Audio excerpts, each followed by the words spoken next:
This game makes my brain hurt. Welcome back to Kids Planning. I'm Allison, and this is our 135 review of Hadrian's Wall. If you're not familiar with our 135 format, it's basically 3 reviews in one. We recorded our first review immediately after we played our first game, and then we recorded another review after our third game, and then the final one after our 5th. In that first review, you're going to get our raw reaction to the game. I have no idea why I did anything that I did, but I did stuff. And then after our 3rd and 5th play, you're going to get more refined views of the game. So it's like a roll and write, flip and write, plus resource management, and a little bit of like worker placement. There are time codes in the description, so if you want to skip to our final review, you can do that. I hope you enjoyed this video as much as we've enjoyed making it, and this is our 135 review of Hadrian's Wall starting now.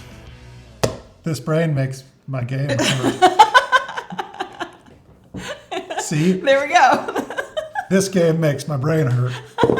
So we literally just finished playing Hadrian's Wall the first time, and my brain hurts.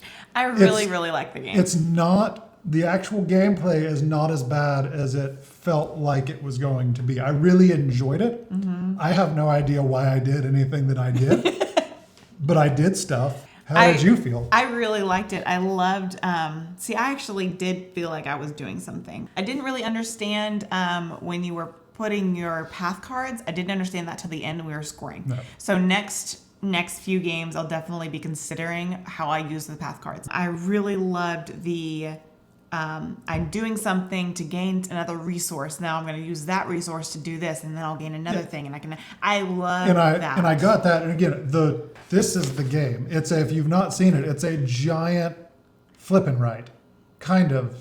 It's a flip and write with resources. There's like you flip some cards at the beginning of the round, mm-hmm. and then you get resources and you fill stuff in to get more resources, and then you fill stuff in to get more resources that you spend to get more resources that you spend to get more resources. Well, it's that you spend to fill in these boxes down here, which is where you get your points, which I didn't realize that until on round 6 of 6, I decided to say, how do you score points in this game?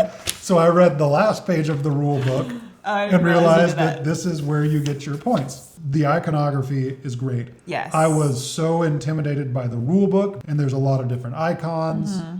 and there's a lot of different stuff you can do. And honestly, like I didn't really comprehend what was going on until I dove into it. I was doing the things, I was going through the motions of especially the first like 3, probably 4 rounds. I was going through the motions of just, okay, I do this, then I get this, now I'm going to do this. That was my first few rounds of it, was just, here's what I have, here's what I can get with it.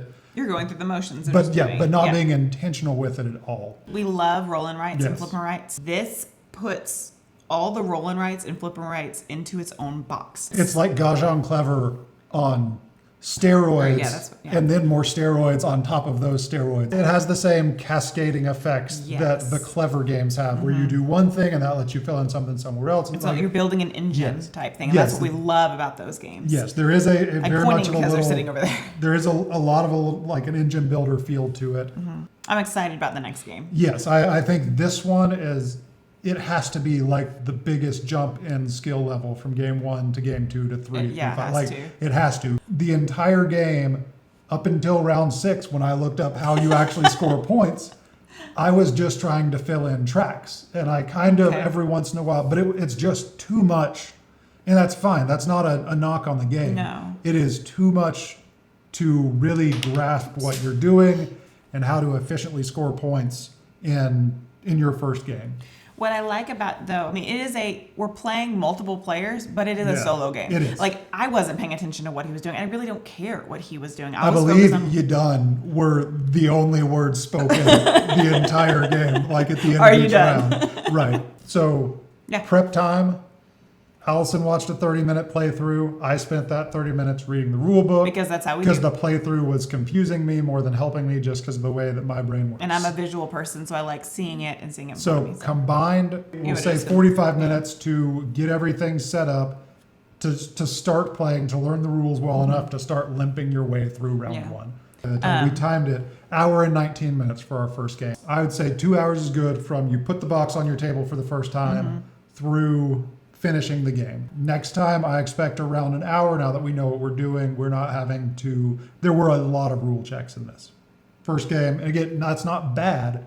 We were both pretty intimidated. We opened it up with like, oh my gosh. Yeah, it was. We opened it up a few times and then put it away. It's like I don't have 2 hours to. We got this up 2 months ago almost. Yeah, it's intimidating. It's going to be intimidating the first time you play, and that's okay. Yes. I think just diving into it, getting kind of a basic understanding of what the resources do and how you actually mark things off the board. That's really all you need to know. Yeah. And then once you play through it, your first game is just learning. Yeah, that's game 1.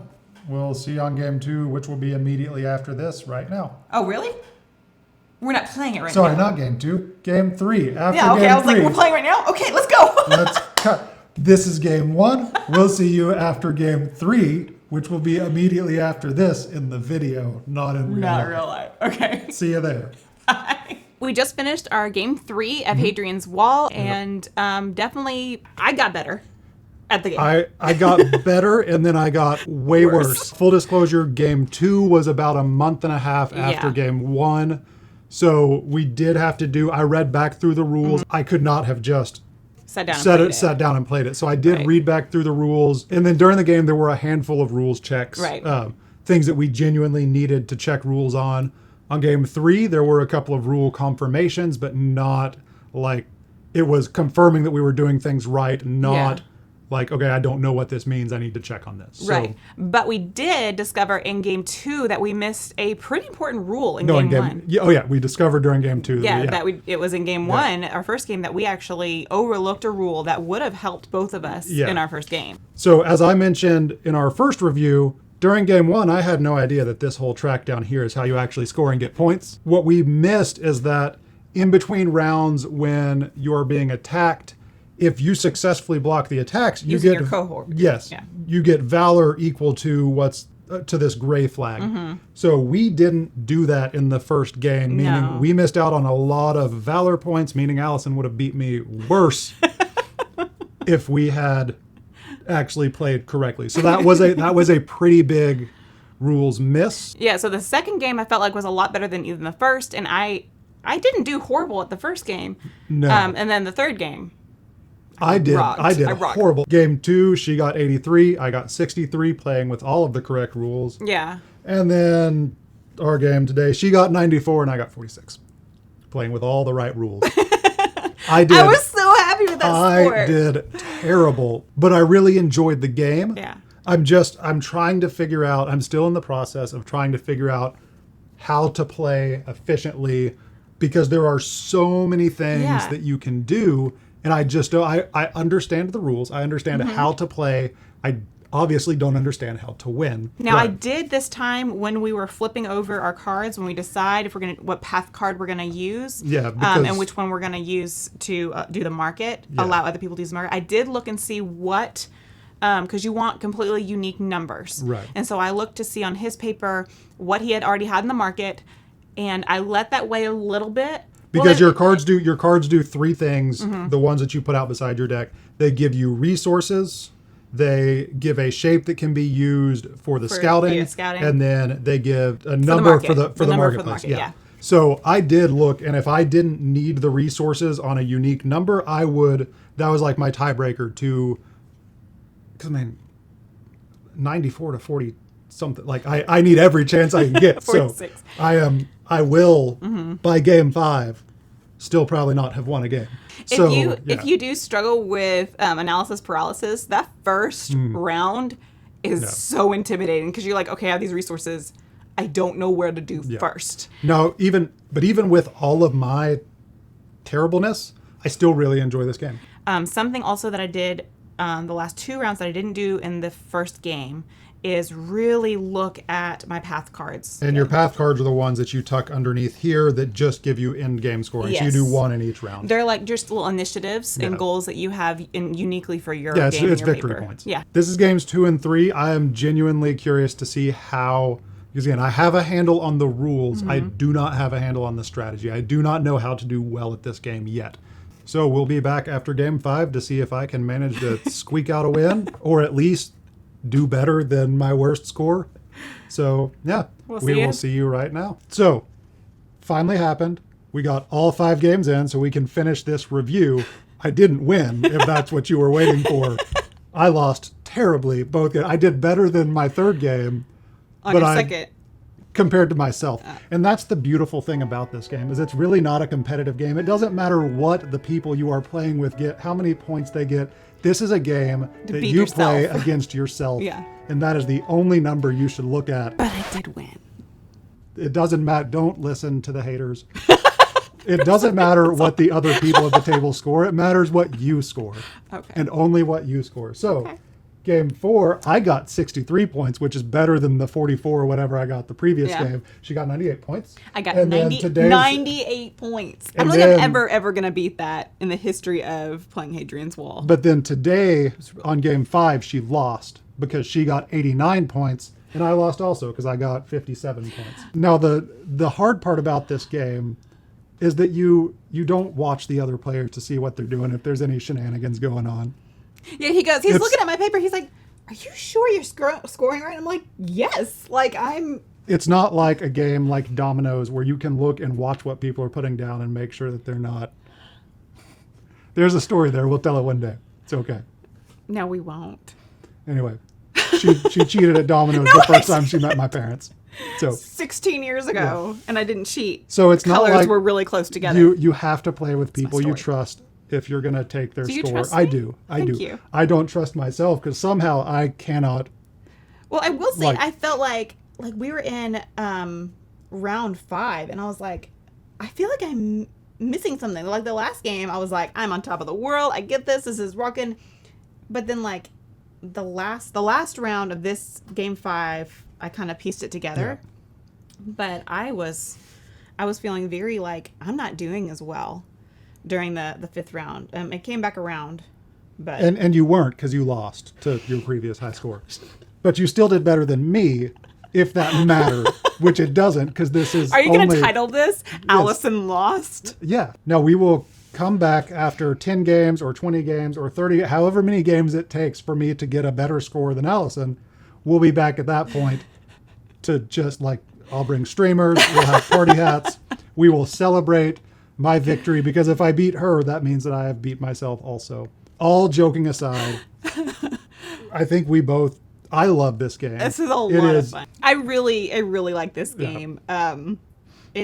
I'm glad. Well, now we do like roll and writes, but it is very. I love that it's got the cards and it's got the meeples, so it's that because I really love resource management as well. So it's like a roll and write, flip and write, plus resource management, and a little bit of like worker placement ish, because you have to mark off where your workers are going to go in order to do other things. Yeah. Now, if you like ASMR and sounds, if that just satisfies you and is comforting, have these in little dishes so that you can constantly just hear the little clicky clack. Throughout the game, you're constantly managing resources, you're spending resources, taking them out. So it's this constant noise between the two of us. You might think we're joking, but we have both commented after games how satisfying that sound was. It's a very calm kind of game. So this is a very independent game. I think we said it in the first review, and it carried on. It's not a good kind of coffee game because you're not going to talk. You're not going to have a conversation while you're playing the game. Yeah, we like when our 2-player games we're having coffee, we like to be able to have a conversation while we're playing the game. This is not. You are focused because it is thinky. You need to okay, I check that off. Now I need to remember to do this over here. Then I do this and I get a resource here. Okay, I'm going to spend that resource here. And now, okay, I did that. Now I get to do it. It's constant. I feel like that crazy guy that's got his pinpoints. The strings. The strings. I feel like I'm doing that because you're managing all the little things. But then I love all the things because I feel, like I said, I feel accomplished at the end. I did it. I can look back at my work. So at the end of 5 games, still definitely recommend Hadrian's Wall. Yeah, I can't wait to get to the table again. Yeah, if you like roll and writes, if you like kind of resource management, it has all of that in it takes a little bit of getting used to. Again, I don't know how many games it takes to get good at it. Allison, it takes 2. For me, you weren't great at it. Okay, I wasn't great at the first game. But it's still, despite the fact that I have not won a single game, I have still enjoyed myself every game.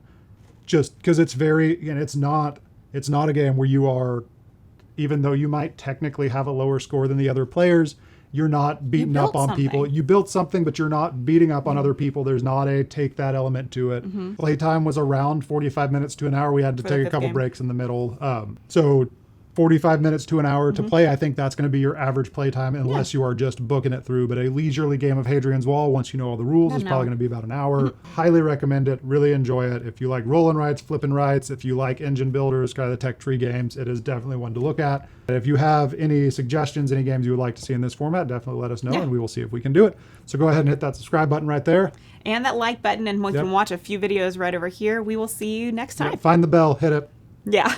Bye.